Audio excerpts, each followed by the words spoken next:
Hello and welcome to LaunchLeft podcast. I'm your host, Rain Phoenix. Today's very special guests are Ben Gibbard, yes, of Postal Service, and Death Cab For Cutie, who will be launching Casey Dienel. Don't forget, rate and subscribe. Follow us on all socials at LaunchLeft. Hey, how's it going? Hi, Ben. Nice to meet you. It's really nice to meet you too. Welcome to LaunchLeft podcast. Thank you very much. Thanks for having me. Absolutely. Wow. Ben Gibbard, Postal Service, Death Cab For Cutie. Did you ever think that you were going to be this popular, like in the world of music when you started? When I would love to just hear like how that felt, that trajectory. Was that something that you came in going like, I'm going to be a very popular musical artist, or did it fall into place in a really interesting way? Well, I would add the caveat that popular is a very relative term. True. But I must say that all of my idols, the people that I wanted to be like, the people I admired the most when I was coming up, were kind of coming out of a punk rock and independent music circles, mostly in the late 80s and early 90s. And at the time, success could be defined as I might be able to do this for a few years while the band is active. And after that, I'll have to go to grad school and move on with my life doing something normal, because the kind of music that I was interested in playing and the kind of music that I was making and we were making was not music that was popular, even to the extent where one could make a viable living at it. So I like to tell this story that the first time we played Death Cab played a sold out show at the Crocodile Cafe here in Seattle, which is this small venue. I know it well. Okay, yeah, at the old Crocodile Cafe on 2nd and Blanchard. And we sold that out with the wall in, which for those who might be old enough to remember was about 300 tickets.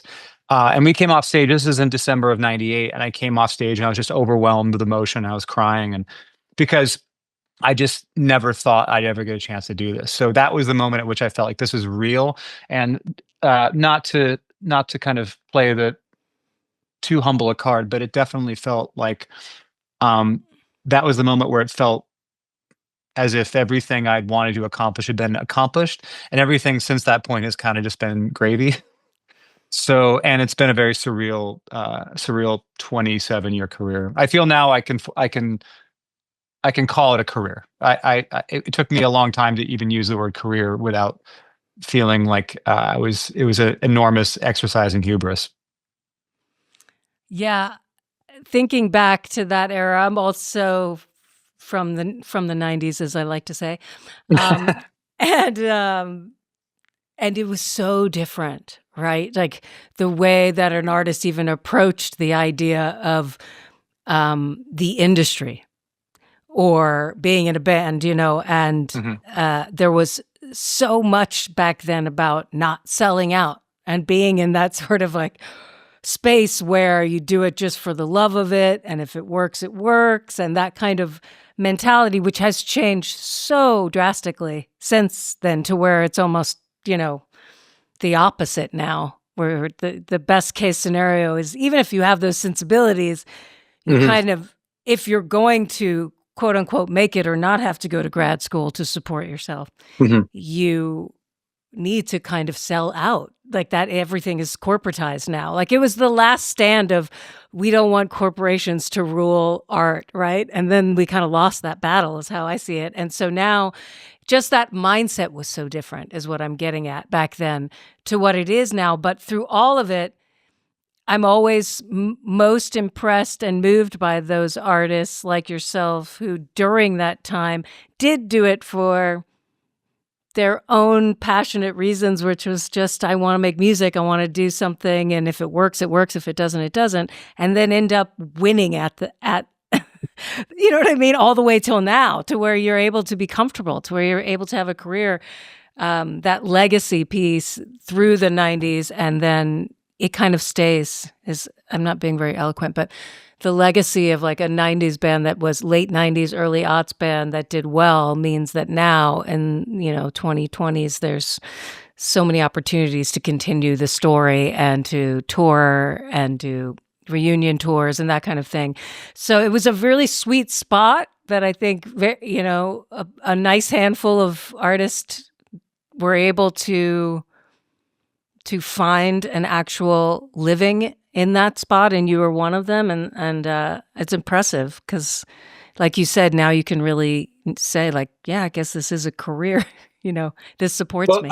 I will kind of add to your point, or bring in a piece of it that maybe some listeners are not aware of, or maybe they're too young to know, or they don't remember. But in the '90s, a lot of the artists that we're probably thinking of right now, who were artists of great integrity, but were also very successful and that didn't quote unquote sell out, had the benefit of selling sometimes tens of millions of albums. Exactly. And that is a part of the economic picture of being a recording artist for a band in 2025 that simply does not exist. Exactly. So it's not to say that I'm sure some of my compatriots who were maybe a generation before me probably have some strong feelings about this, but it is incredibly difficult to carve out a living as a band or a performer starting today. And we have the benefit of being one of the last generations of bands or artists that were able to benefit from actual album sales. I mean, the album sales were declining in the early aughts into the middle aughts, but they still existed. And we don't have to get into a rugged accounting of how Spotify or Apple Music work, but it's not great. It's not great. It's certainly not great if you're not Post Malone or Taylor Swift or something like that. So, I never, as I said earlier, I never would have thought that we would be in this position all these years later. But I think it's just kind of a testament to the power of music in general. It's not necessarily, I'd like to think the music we're making has something to do with it, but music is this incredible marker of time in people's lives, and it brings you back to places in your life that were, maybe, when you were young, or maybe, or you were happy, or they're tied to very sad moments of your life. You listen to music to get through difficult times. And as the older I get, and as I've seen the audiences, some people continue to come and also change, and see younger people or people that I hadn't seen in the crowd per se before. I just consider myself really fortunate to be a part of this kind of this river. I like to think of it just like a river of music. It's been flowing since the dawn of human history, and I get to hop in the river kind of downstream and float in it for a while. Yes. Did you ever feel that some of your more for lack of a better word, popular songs would have such an emotive effect on people that, when you were writing, maybe let me rephrase that. So when you write songs, do you have this moment in songwriting where you just kind of know that song is done and does it move you as much as you hope it will move others when you kind of like get to that place with a song? Like, what is your process around songwriting and knowing when it's done, and do you have an opinion on whether an audience will connect to it at that time, or is it very personal to you? It's certainly more the latter. It's far more personal, and I write a lot. I like to say that I write more to get less back. The older I get, and I've never written anything and thought this is going to have an impact on people. That would be an incredibly self-centered way to think about one's own work, to make something and then immediately envision it in the world, quote unquote, helping people or something. It's just kind of a cringy idea that if somebody would have that thought, to me at least. But I've been doing this long enough and written enough songs to have thought that certain songs I had written people were going to like them more than maybe they did, and vice versa. So there's some been songs I've written where I've thought, wow, I'm really proud of that song. I think people are really going to like it, and then no one ever requests it. So I don't think I'm really in the best position to, let's put it this way. It's, I guess this applies, across the entertainment industry. If people could pick hit movies, there would only be hit movies. If people could write hit songs, had the ability to just recall that, there would be nothing but hit songs. There would be nothing but hit TV shows. And I think having something that resonates with people, whether or not you want to call it a hit or whatever, is oftentimes a very organic moment. It's very difficult to manufacture that kind of thing across any industry, right? And that's why the person who discovered fill in the blank pop star 20 years ago still has a job, because they fell into it once, and there are people who will continue throwing money at them thinking they're going to do it again, right? Right. Or a film executive who's been at the helm for years and hasn't had a hit forever, but there's just thought like, well, he discovered so and so, or he made this film, so he's probably going to do it again, or she for that matter. So yeah, I just kind of I like to write and write and write, and I feel certainly with every record that we're making, certain themes start to continue to bubble up within the context of a group of songs, and I just try to make sure that I'm saying what I'm trying to say as clearly and in the best language possible. And usually that takes a lot of songs to find those 10 or 11 songs that make the record. Do you have, or did you have formal training as a kid, or did it just was it something you had interest in and started doing obsessively, music? Well, my parents had this way of tricking me into doing things I didn't want to do as a carrot, dangling a carrot for the things that I wanted to do. So a perfect example would be me and a couple of my friends went to go see The Karate Kid when it came out in theaters, and we found ourselves just like kicking the shit out of each other in the parking lot, wanting to take karate lessons. And my parents were like, well, you really need to be nimble to take karate, so maybe we'll have you take ballet lessons first. And if you do ballet for 2 years, we'll let you take karate lessons. This is a pretty brilliant tactic because they were able to recognize that my interest in karate was fleeting, and that there was no way I was going to put myself through 2 years of ballet lessons to get to karate. By that point, I would have moved on, which I did. And they did a similar thing with me with piano, where I wanted to learn how to play guitar. I was 10 or whatever. And they had I don't know what the length of time I had to take piano lessons was, but it was certainly felt like ages for a 10-year-old. So I had 3 or 4 years of piano lessons, and I look back on that with a lot of gratitude that they made me do that, because there is no better instrument, as far as I'm concerned, for understanding the scale of harmony and melody and how chords work and everything than piano. Because when I started teaching myself how to play guitar, I understood what an E7 chord was or whatever. I understood the basic theory of how this all worked together. And I took a couple guitar lessons or a season of guitar lessons, I should say, from a neighbor in my hometown of Bremerton, Washington, gentleman named Patrick Santos, who lived up the street, gave me guitar lessons. But after that, I discovered punk rock and underground music, and I realized that these lessons were somewhat unnecessary to make music. So I don't have much formal training. In fact, I was just on a Zoom earlier today about a project that I'm going to be doing, where I had to let everybody know that I do not know how to transcribe music nor write it. So if they need any of the work if they need charts of the work, Right. they're going to have to hire someone else to do it. Right. What was your first experience of music that was a mind opening for you, that music was something you might want to work in or make yourself? Do you have that moment, like how it found you? I grew up in a household where there were always records on. There were always LPs on in the living room. My dad always had records on. My earliest memories are listening to the Beatles and the Beach Boys, but also AC/DC and Devo. And my dad was in the military. We lived in Japan for a period of time, so we had all these Japanese pop records that he had collected over there as well. So a pretty, for a military guy, a pretty diverse set of music. He was in the Navy, I think I mentioned, and so I would hear these records on in the house, and they just kind of felt like alchemy. I didn't have any sense of how the music was made, how people made it. And then, I must have been, I don't know, 7, 8 years old. And my dad had this kind of raggedy acoustic guitar up against the hearth, and he would sometimes pick it up and play Beatles songs in the living room for my mom or whoever was around.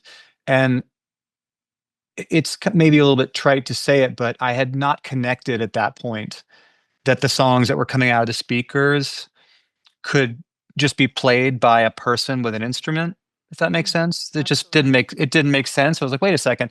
We just listened to Here, There, and Everywhere from the Beatles, and now it's my dad is singing and playing it on guitar.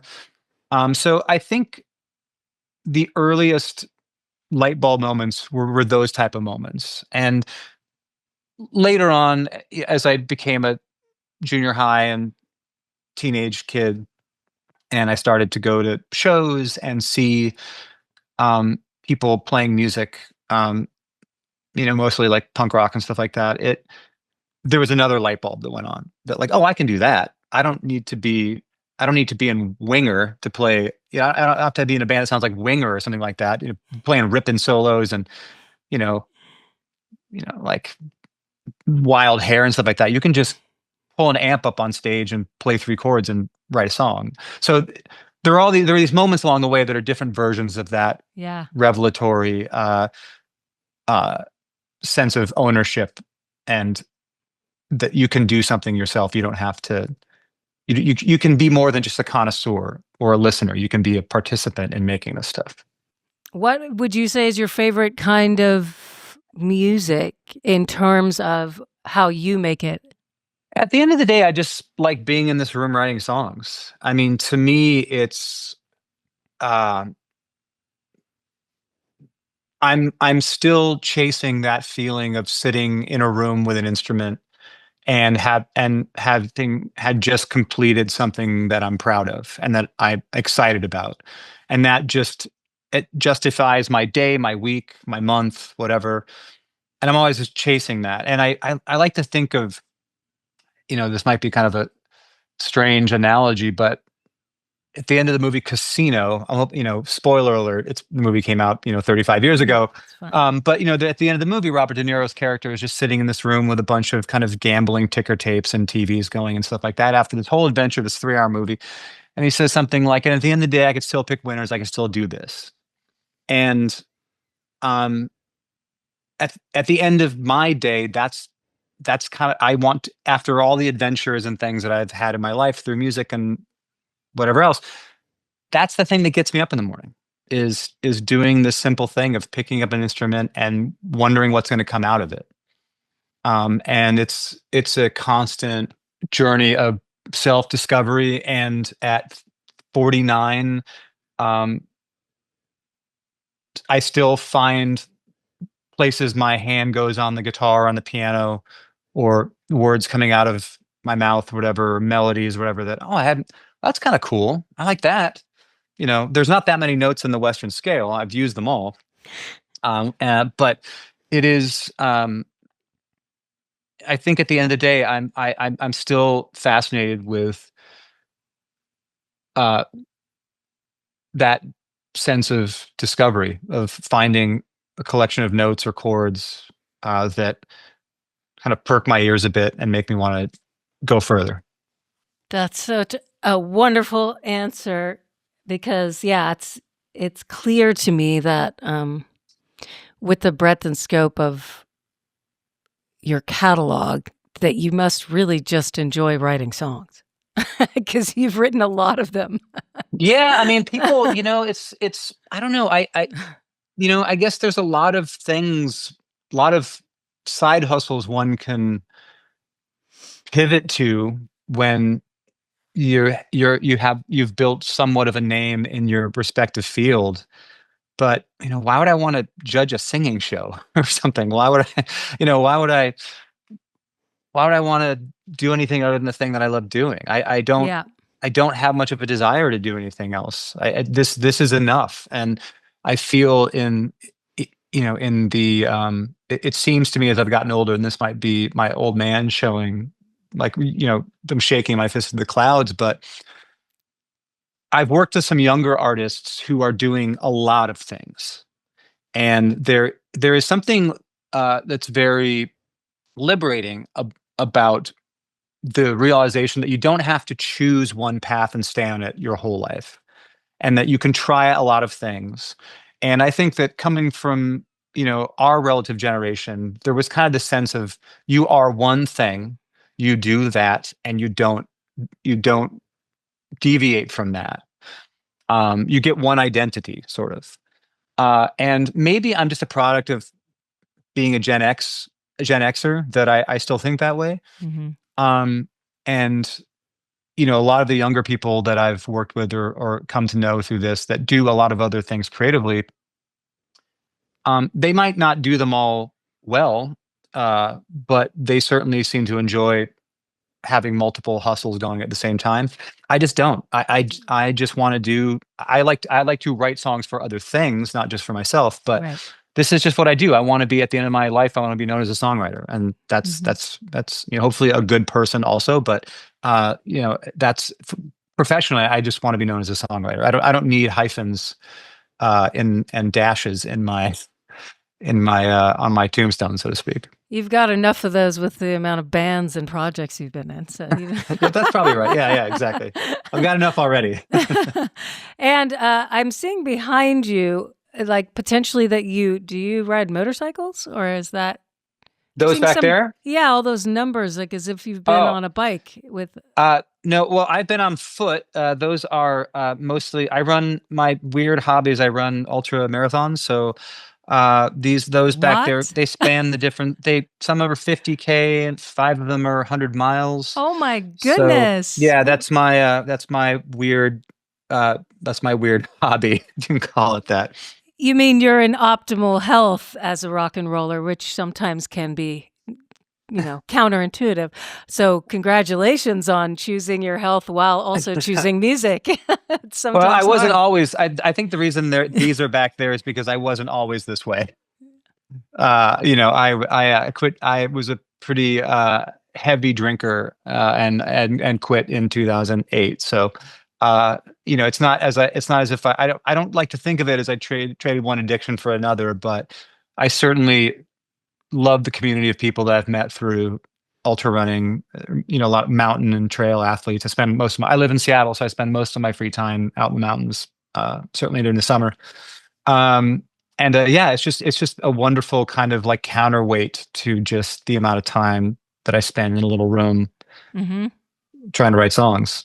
Yeah, that's a nice balance. And speaking of Pacific Northwest, you are a true Seattle kid and have stayed there. Is that right? Like, that's where you've put down roots for a long time, and that's where you've stayed. You could live anywhere, I assume, but you seem to really love the Pacific Northwest, which I do too. I think it's beautiful up there. I was just there recently, but Oh, nice. Oh, I love it. Yeah, no, I was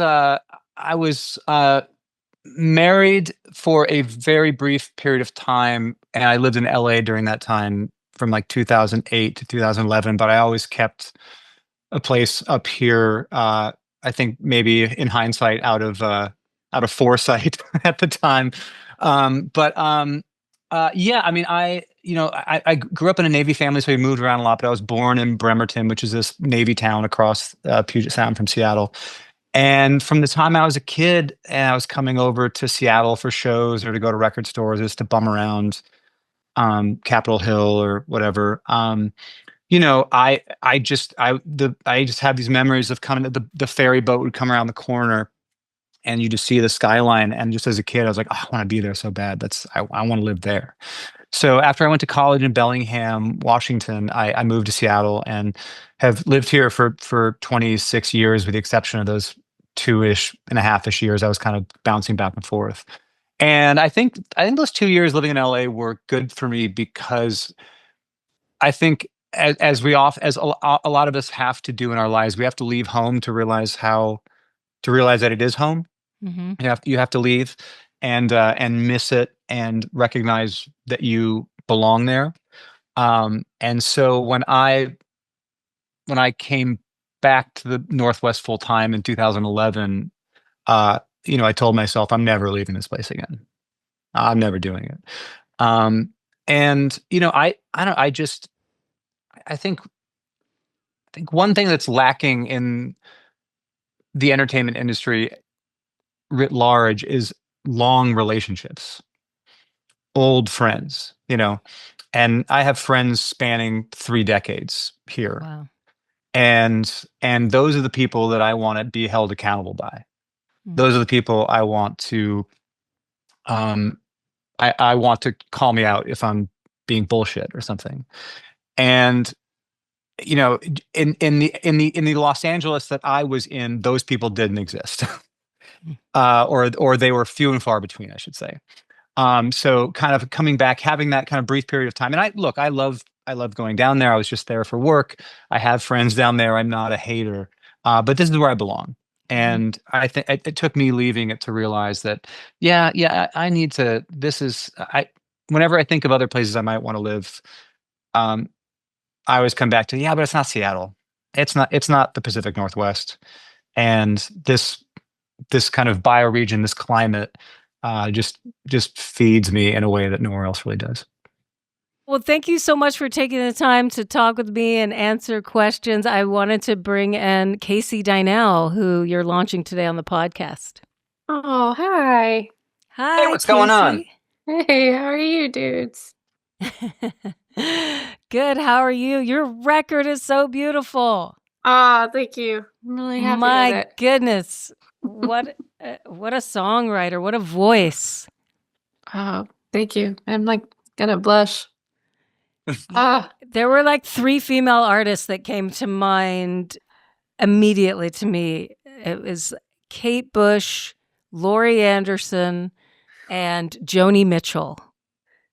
wow. Did Well, did you listen to those artists growing up? Were they in your okay? Because I was like, huge. not that it sounded like them, but I felt them imbued in the project. I was like, wow, these are the 3 powerhouse women that are coming to my mind when I listen to this. I mean, Laurie Anderson, what a genius. Mm-hmm. Especially just like the way in which she's able to just kind of get away with just straight like Spechtestimme just talking. It's my favorite. As you can probably hear, it's like sometimes I want to belt, and sometimes I'm like, I just want to chat. I saw her play here in Seattle. I think it was last December, and it was one of the best shows I can remember seeing. It was just so inspiring to see someone who's been doing it as long as she has, and the just the show was just so creative and so fresh and exciting. No. Yeah, I had a teacher in college, Lee Hyla, who was like did a lot of Fluxus pieces and was kind of like driving. I think he was driving a like dump truck around New York with Zorn. And I always think like he kind of turned me on to a lot of things. Like I'd never heard like Laura Nyro, and I remember him just pressing a copy of like New York Thunderberry into my arms, being like, "I think you're gonna like this one."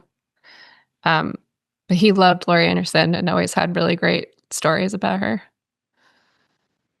How are you, Gibbs? I'm doing good. I'm doing good. We're just kind of finishing a record, and I'm in that phase where all the I guess it is technically years of work. You can kind of starting to be able to close that chapter, and the anxiety of like, do we have it? Do we not have it? Is kind of that is kind of I'm in a very blissful place, even given the state of the world. So I guess I was curious if it's been a while since you put a record out. As you're finishing this record, you're getting all the songs together. Do you have a similar sense of do you are you anxious, or do you feel a sense of calm in the wake of finishing a project like that, or both? Ooh, everyone is a little different. Like, I don't know if your records change from one to the next, but like this one, I just sort of knew it was cooked. I was like, I'm done cooking and I got to step away now. So it's very calm. But also I go into a state of like denial that anyone will ever hear it. I think it's the only way I'm able to write a lyric that feels honest, because otherwise I'd just be honestly shitting myself thinking like, how is anyone in my life going to hear this? So I just sort of go into this la la land of like, I'm just making it for me and no one will ever hear it. And somewhere when it starts to feel like it's just like an actual like click that happens. And then the floor drops out again when I'm like, oh my God, I've got to release it. And all of that work happens. But I don't know, there's something about that loop and how it goes from being like this super introverted thing to a more extroverted process. And it's so gradual. It's like, because I know you write the way you write, like you go off into the mountain, you kind of shed by yourself for a while, and then you bring in everybody else, or I bring in everyone else, and just slowly you're sort of accreting more and more cooks and more people. And I just think that like ecosystem is like my favorite thing about it. Yeah, I mean, we were in the studio for the past month, and I just felt such a sense of accomplishment every day, even if we were banging our heads against a wall with a particular song, because it felt like honest work. And writing songs in a room by myself when I feel like doing it, if I feel like doing it, with varying degrees of success, sometimes months without getting anything I'm happy with, doesn't feel like honest work. It feels like fucking about. Yeah. It feels like it doesn't feel like adult work. It feels I feel like kind of like a loser. Like it's like, what are you doing? And when I have to tell people what I've been doing, like I'm just working on songs, just writing songs. Like, oh, can we hear anything? No, you can't, because I haven't got anything to share. Yeah. But then once you finally, it becomes cemented, and you commit, and you're in the process of doing that daily commitment to a creative idea.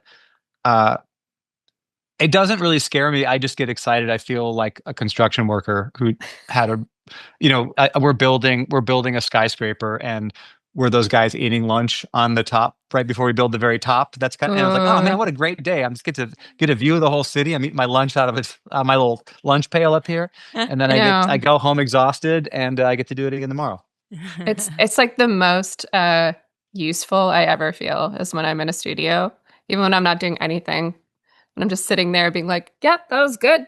Drums sound good. Like it's the most useful I feel in my life, because I feel like in my private world, I'm just just like so bad. I'm so forgetful.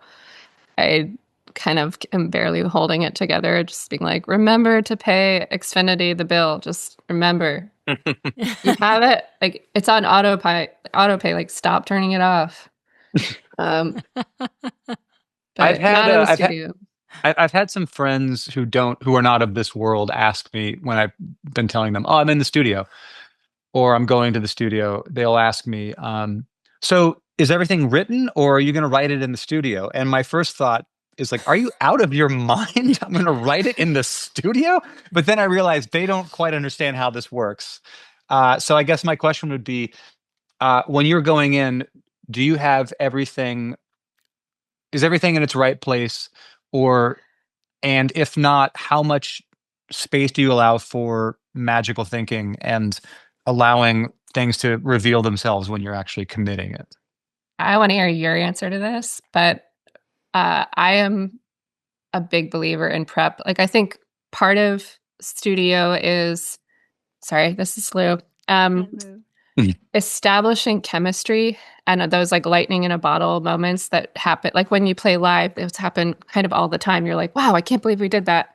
But to actually spark that in a studio setting, just because of the technical implications of recording, as a producer, I find you got to do a lot of prep. It's like a weird reverse engineering. So I go in, I make charts, I write everything, the lyrics are done. And also, I just, maybe because I'm a solo artist, so it's maybe a little different than a band, but I just want to make sure everything I bring is worth everyone's time by the time I'm there. I want everybody to feel like, oh, wow, like I'm so excited to play this. And there's parts that I leave open. I usually will do basic tracking and then wait and go do arranging. But at least some structure and like just some idea. So you're not like, and then what happens? Like I've done that. And those sessions are always like so stressful. So I don't know. What do you do? What do you guys do? I will do everything from bring in what is more or less a complete song. Like, here's how the drums go. Here's how the bass goes. My guitar goes like this. There's a keyboard line that goes like that. And I did a little bit of that with this record that we're making right now, but what I've realized that I need to allow that there needs to be some scaffolding that and an arrangement, a basic arrangement that we can kind of work with and around and get back to if the exploration gets into the weeds. Yeah. But that I also need to now being in a 5-piece band, I have to consider 5 sets of hands, and that there are 5 sets of hands who I don't want playing all the time, but that need something to do in the song. So a lot of the demos I was making towards the end of the writing for this record there's a guitar part, there's the melody and the lyrics are done, the vocal arrangement's done, and I have a guitar part and maybe a bass line that they kind of weave in and out of each other, and maybe a drum part that kind of connects it together. But that those things are all malleable if we can, and we can, but at least we have a starting point. Like maybe the guitar sits out the first verse and comes in for the second verse, or maybe the drums are a little bit, they're kind of the same, but they're different. And I found that the worst thing I can do is bring in a song that's just chords and a melody, because trying to reverse engineer not even reverse engineer, build a song from the ground up without any parts. I mean, we're a very like part-based band. We're not a strum a guitar. Okay, it's C and now it's F. And you just kind of, okay, so I'm playing C and now I play F. Everything's doing this. And I like when things are doing that. That's interesting to me. So I need to provide at least the basic framework for that to happen. Sam, I like make these really janky demos with synths for everything because I wish I played guitar. My one regret in life is my dad is a guitarist, but I never learned. But it's like my favorite instrument to write for. So I will have these things where it's like has this kind of doop-de-doop sounds to get there. And then I sometimes go back and forth. Like some songs I want people to go in demo blind, but I'll know what those parts are, so we can work through it. And then other times, we had one song on the record called Tough Thing that started out almost like a 2.5-minute long ballad, and now is just like this 11-minute proggy extravaganza because our drummer was just was like, hey, what about this? And because we had all of that other work, we knew the melodies, we knew what points on the guitars we wanted to hit, we were able to kind of pivot and be like, oh, the space feels actually like what it needs.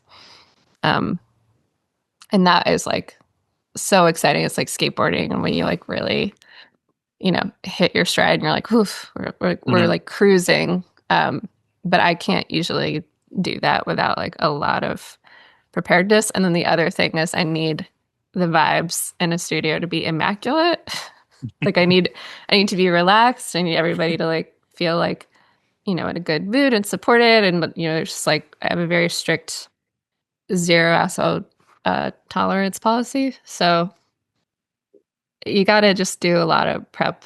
And then when I show up, I seem very relaxed probably, but inside I'm like, I hope this works.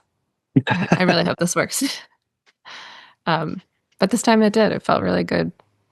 How do you guys know each other, if I may ask? We must have, did we meet in Portland? It must have been like 2013. We had some mutuals. And yeah, and just it was, I mean, we just kind of hit it off as friends. It's like there's people who you meet through mutuals and you kind of go like, oh, nice to meet you, and then you don't think about them ever again, or not in a bad way. You just kind of like, there's a lot of people in the world, Yeah.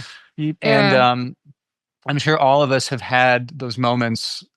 And forgive me if this comes off a little flippant or rude, but like we've all had those moments where you're like being introduced to somebody, and then they go, "Oh, we've met before," and you're like, "Okay," and I was like, "Oh yes," and they're like, "We met in Cleveland in 1998. You remember that, right?" I'm like, "I 100% do." And in your mind, like, I don't fucking remember you at all, because some people, you meet a lot of people, people, most people do not make a huge impression on us, not us, the three of us, just us, and as far as human beings go, Yeah.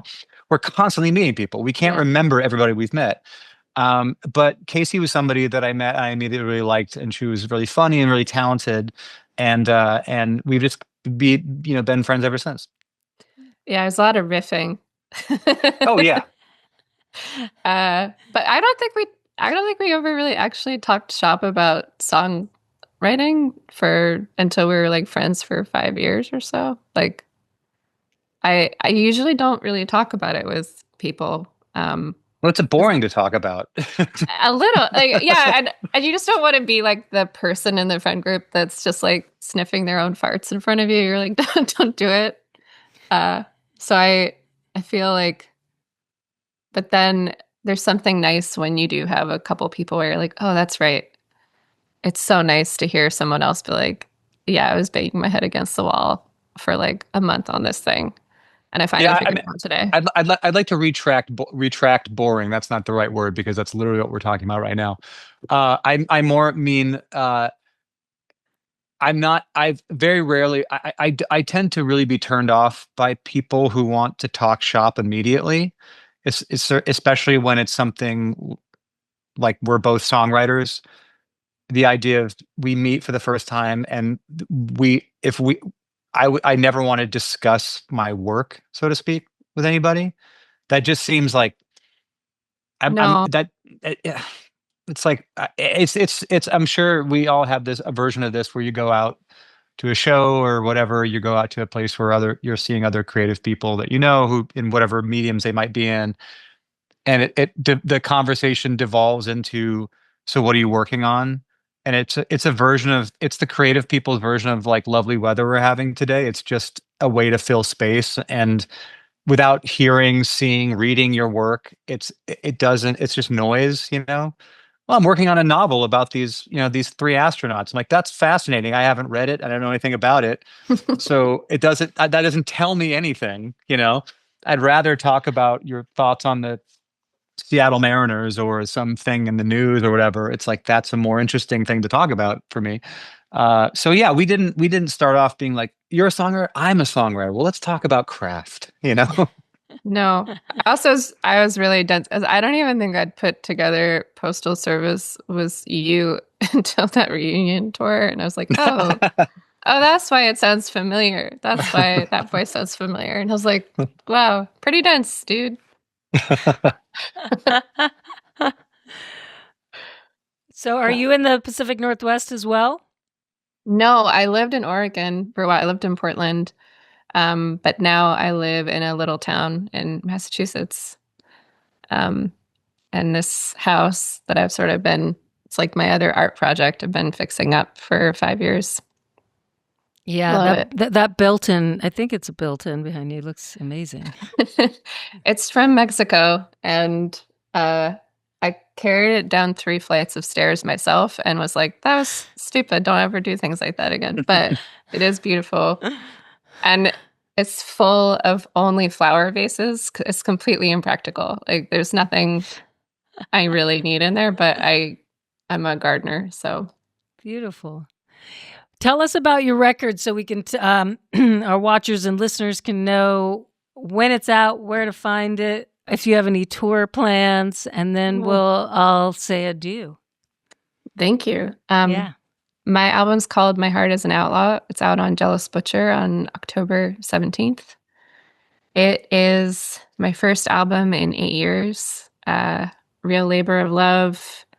Kind of a great, like, warts of all, like, returning to yourself. And I'm so proud of it. My favorite musicians are on it: Spencer Zahn, Max Jaffe, Meg Duffy. Just incredible talent. It was produced by my friend Adam Schatz. And I'm playing one show, actually, in LA on December 13th at Scribble,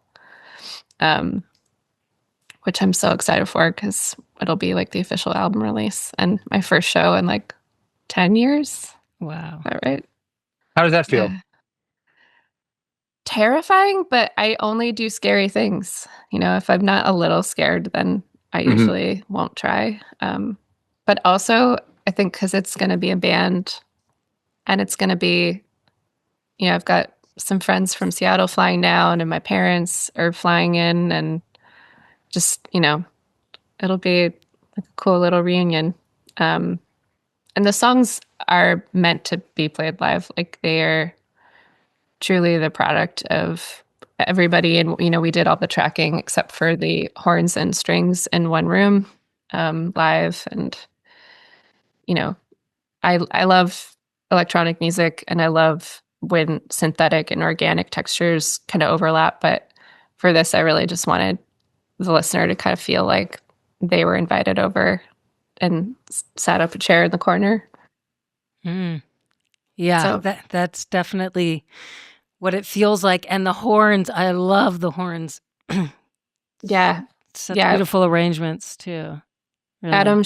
Adam Schatz did the arranging. So talented. I don't know, he's on tour right now with Nico Case and Japanese Breakfast, and he's just like a really, really dreamy person to collaborate with. Well, Mad scientist. so cool. So glad to know that you're playing in LA December 13th at Scribble. Thank you both so much for taking the time out of your day to talk about music and why you love it, and to talk about Casey Dienel and her beautiful new record. This is 17. Everything in it is a true story. I was driving around Ireland by myself, and one night I went into a bar in Galway to see some trad music.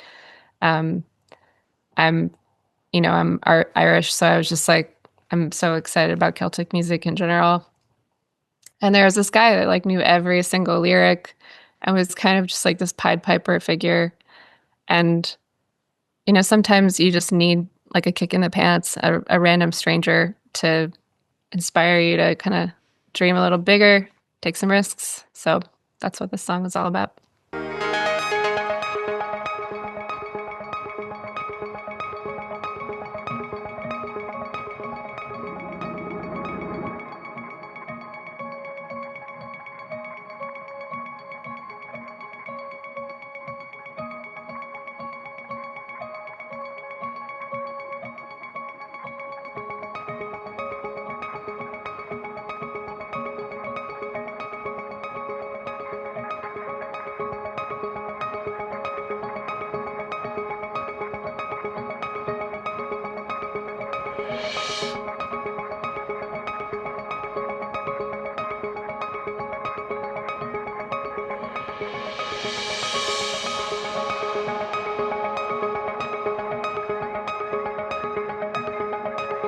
Carol was a barfly with a red face.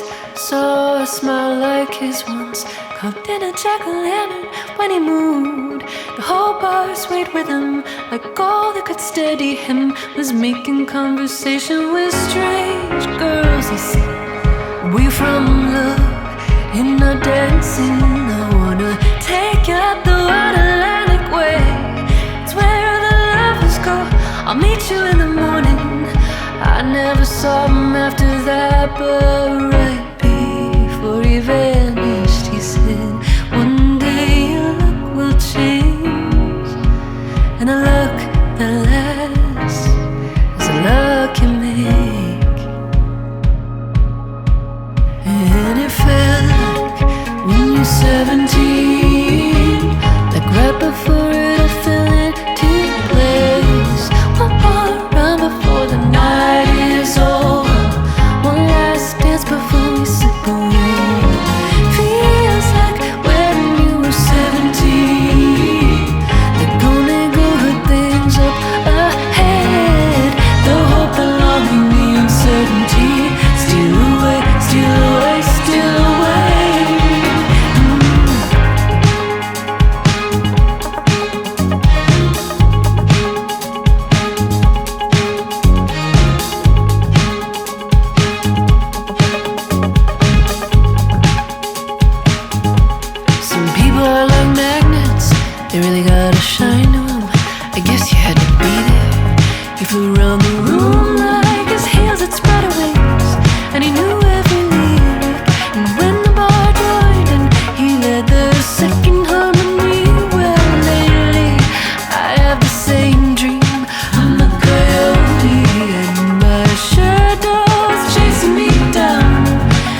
bought me a ticket to look down from the top of the Western world.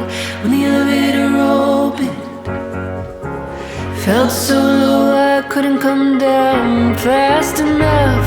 I was skywalking, stepping out on the glass inside the edge. Look over the world disappearing. Plastic flute of champagne in my hands.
LaunchLeft aims to create an intentional space that highlights and empowers all artists for whom radical creativity is not a choice, but a necessity.